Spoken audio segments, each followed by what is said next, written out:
Hola, que Dios te bendiga. Te saluda la pastora Emanuela Pecorini con un resumen de Génesis capítulo 8 hasta el 10. Aquí vemos, ¿verdad? En Génesis 8 el fin del diluvio y el pacto renovado. Después de 150 días, Dios se acordó de Noé, de los animales, de todo lo que estaba en el arca. Hizo soplar un viento sobre la tierra y las aguas, dice que comenzaron a descender. El arca se detuvo sobre los montes de Ararat. Noé soltó un cuervo que iba y venía hasta que las aguas se secaron. Luego soltó una paloma que regresó sin encontrar reposo. Y dice la palabra que 7 días después la soltó otra vez y volvió con una hoja de olivo, símbolo de que había vida nuevamente en la tierra. Y la tercera vez la paloma ya no regresó. Cuando las aguas se acercaron por completo, Dios ordenó a Noé salir del arca con su familia y los animales. Noé edificó un altar y ofreció sacrificios de gratitud. El Señor, agradado por el olor, prometió no volver a maldecir la tierra ni destruir todo ser viviente, estableciendo el orden natural, donde dice Génesis 8:22, mientras la tierra permanezca no cesarán la siembra y la siega, el frío y el calor, el verano y el invierno, el día y la noche. Esto nos enseña de que Dios no olvida sus promesas. Aún después del juicio, su misericordia restaura el orden y renueva la esperanza. Ya en el capítulo 9 vemos el pacto de Dios con Noé. Dios bendijo a Noé y a sus hijos ordenándoles fructificar y multiplicarse. Les dio dominio sobre todos los animales y por primera vez permite comer carne, pero les prohíbe comerla con su sangre porque la vida está en la sangre. Dios establece el pacto del arco iris, eso que vemos en las nubes, como señal de que nunca más iba a destruir la tierra con un diluvio. Este arco simboliza su fidelidad y su misericordia, así que cada vez que lo veamos, acordémonos de qué grande es su misericordia. Luego vemos el relato, ¿verdad? Que muestra que la debilidad humana, porque Noé planta una viña, oiga bien, bebe vino y se embriaga. Su hijo Cam ve la desnudez de su padre y lo deshonra, mientras que Sem y Jafet cubren su vergüenza respetuosamente. Y cuando Noé despierta, maldice a Canaán, hijo de Cam, y bendice a Sem y a Jafet. En el Génesis 9, 26 al 27 dice: bendito por Jehová mi Dios, sea Sem y sea Canaán su siervo. Engrandezca a Dios a Jafet. Voy a hacer un paréntesis en esta parte porque sé que muchos van a tener curiosidad acerca de lo que el hijo le hizo al padre. El lenguaje que voy a utilizar es un poquito que tiene que ver con el hebreo, porque es muy profundo lo que estoy a punto de enseñarles en cuanto a esa parte, ¿verdad? Donde Cam vio la desnudez de su padre Noé. Esa frase de Cam vio la desnudez de su padre la encuentras en Génesis 9:22. Y en hebreo, se lo voy a decir, pero dice Vayar ham avi Kenan et ervat aviv. Eso es lo que quiere decir en hebreo. Ahora, veámoslo detenidamente desde el hebreo y su contexto bíblico. La desnudez, erva. Dice la palabra erva, oiga bien por favor, no significa solo ver el cuerpo desnudo, porque la Biblia en el español dice vio la desnudez de su padre. Y aquí vamos a sacar nuestras propias conclusiones y pedirle a Dios que nos muestre, ¿verdad? Así que desnudez es erva. La palabra erva no significa solo ver el cuerpo desnudo, sino que en la Biblia a menudo se usa como un eufemismo para relaciones sexuales ilícitas o una acción vergonzosa. O sea, la Biblia no dice que él lo violó. Él dice que vio la desnudez de su padre, pero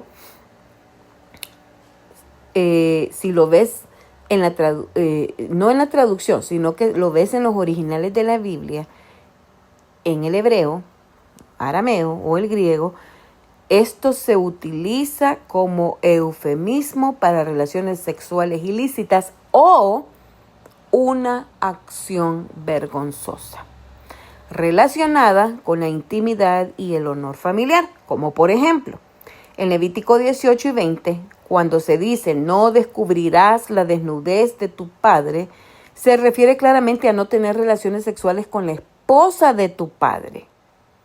Oiga, no descubrirás la desnudez de tu padre se refiere a no tener relaciones con la esposa del padre. O sea, no usurpar su autoridad y su lecho. Eso lo puede ver en Levítico 18, 7 al 8. Más adelante que estemos leyendo Levítico se acordarán de esta porción. Luego en Deuteronomio 27, 20 dice: maldito el que se acostare con la mujer de su padre, porque, oiga bien la frase, descubrió la desnudez de su padre. Entonces, así que ver la desnudez puede significar más que mirar con los ojos. Mire, hasta puede implicar un acto deshonroso sexual o simbólicamente transgresor. Ahora, quiero que ponga atención a esta parte porque es algo muy, muy interesante. Le voy a dar 3 interpretaciones principales. Fíjese bien, los estudios hebraicos y rabínicos han considerado 3 interpretaciones históricas acerca de esta porción donde Cam ve la desnudez de su padre. Cam vio a su padre borracho y desnudo. Fíjese bien, el primer caso. En este sentido, el pecado fue la falta de respeto en una cultura donde la honra al padre era sagrada. Reírse de su vergüenza y contárselo a sus hermanos era una grave falta de reverencia. Por eso Sem y Jafet cubren a Noé caminando hacia atrás para preservar su honor. Ese es el primer caso, no sabemos si así fue, ¿verdad? Que cuando Cam ve la desnudez de su padre, de repente le dio risa, de repente se burló. Me imagino que si este hombre hubiera tenido un celular, capaz y le toma fotos y lo hace viral. No lo sé. Lo que le quiero decir es que rabínicamente hablando, los eruditos dicen de que este es un caso. Ahora, el segundo caso es el eufemismo, ¿verdad? Que por incesto o violación, Cam pudo haber hecho algo indecoroso con su papá, aprovechándose que estaba ebrio. Algunos rabinos antiguos y estudiosos modernos, por ejemplo en el Talmud y en los comentarios de Rashi, sostienen que ver la desnudez del padre implica una acción sexual. O bien Cam tuvo relaciones con su madre descubriendo la desnudez del padre en sentido levítico, o bien abusó sexualmente de su padre en su estado de embriaguez. Este sería el segundo ejemplo, y esta segunda lectura se apoya en el hecho de que Noé despierta y sabe lo que le había hecho su hijo menor, ¿verdad? Le hizo algo, no solo vio algo, sino que le hizo algo.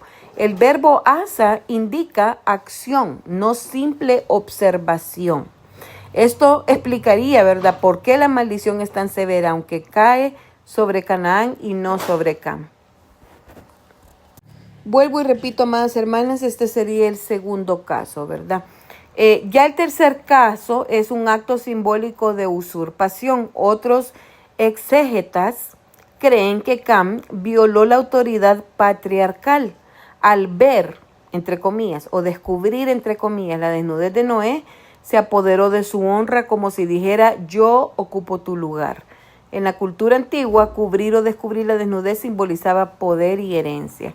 Así que muy interesante. La Biblia no dice exactamente cómo es que cambió la desnudez de su padre, pero estos son los 3 casos que pudieran ser, pero no podemos asegurar lo que no nos consta, ¿verdad, hermanas? Así que realmente la conclusión teológica de esta parte es que a la luz del hebreo el texto no es simplemente un relato de vergüenza física, sino una historia de honra y deshonra donde se enseña, número 1, respeto a la figura del padre como representante de la autoridad de Dios. Eso es lo que es una figura del papá, como un representante de la autoridad de Dios. Y también el poder destructivo, ¿verdad?, del deshonor y la burla. Estamos hablando de lo que es la historia de honra y deshonra, ¿verdad? Aquí enseña el poder destructivo del deshonor y de la burla.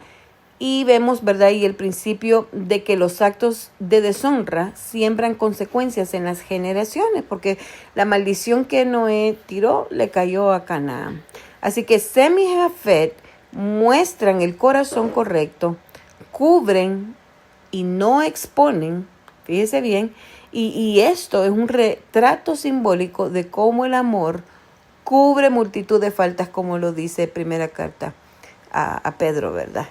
Primera epístola de Pedro 4:8. Así que se me hace bien interesante todo esto. Espero que les sea de mucha bendición.